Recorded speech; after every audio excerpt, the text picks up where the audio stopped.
Fear the ear. It's time for On the Mat, your home for Lorain County High School Wrestling.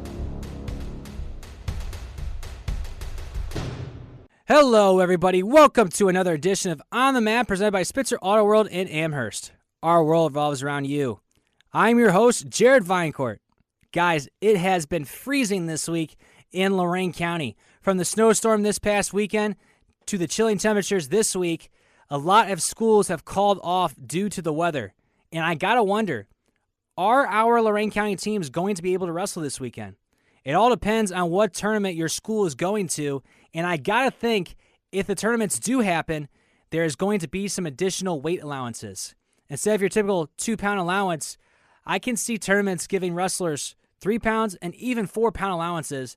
We'll just have to wait and see if our Lorain County schools do in fact wrestle or not, and they get those additional pounds. If our Lorain County schools do wrestle this weekend, there are various tournaments and wrestlers to keep an eye out for this weekend.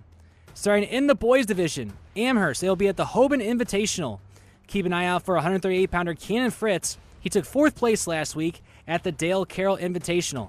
Also keep an eye out for 285-pounder Javion Bush. He went 2-2 last week at the Dale Carroll Invitational, but he's had a good season for the Steel Comets. I expect him to bounce back this weekend at the Hoban Invitational.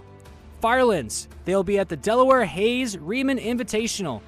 Keep an eye out for 150-pounder Damari Campbell. He's a district qualifier for the Falcons, a returning district qualifier, and he's had a great season. He actually placed at the MIT tournament earlier this year. Also keep an eye out for the big guys at 215 Clifford Stahl and at 285 Alejandro Flores. Avon, they will be at the St. Ignatius tournament this weekend. Keep an eye out for 144-pounder Tony Morosco. He's currently ranked 20th in the state in Division I, according to BureauFanOhio.net. We thought we were going to see Morosco last weekend at the Green High School Bulldog Brawl. He did not make an appearance. Hopefully, he returns to the mat this week. Keep an eye out for 150-pounder Kane Sparks. He's done really well for the Eagles this season. He's placed at a lot of tournaments. I expect him to place at this tournament as well. And finally, for the Eagles, keep an eye out for the big guy at 285, Ian Engelhart. He's currently ranked 5th in the state, according to BureauFanOhio.net. He went 6-0 last week at the Green High School Bulldog Brawl with 6 pins. He has been a beast this season for the Eagles.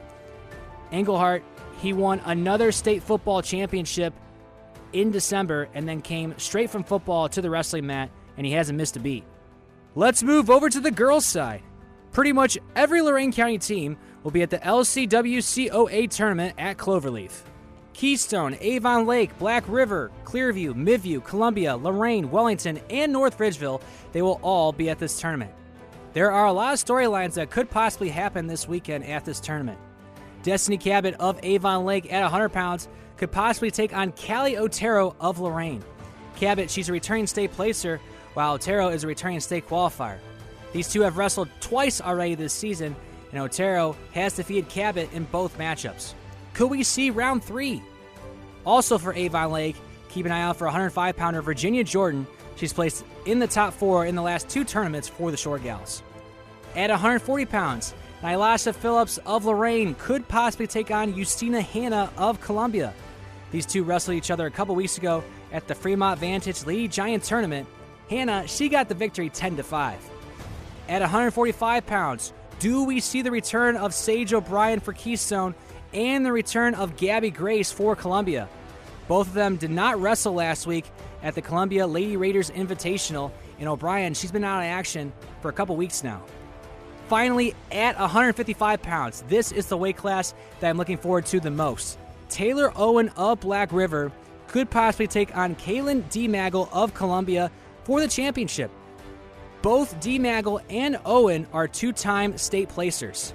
So I think these two are going to see each other in the finals, and it's going to be an exciting match. I'm looking forward to seeing this match because I definitely think it has a good, high possibility of happening. And I think Columbia, they will take the tournament as a team as well. We'll find out this weekend. Thank you for listening to On the Mat, presented by Spitzer Auto World in Amherst. Our world revolves around you. I'm Jared Viancourt. Stay warm, everyone, and we'll see you next time.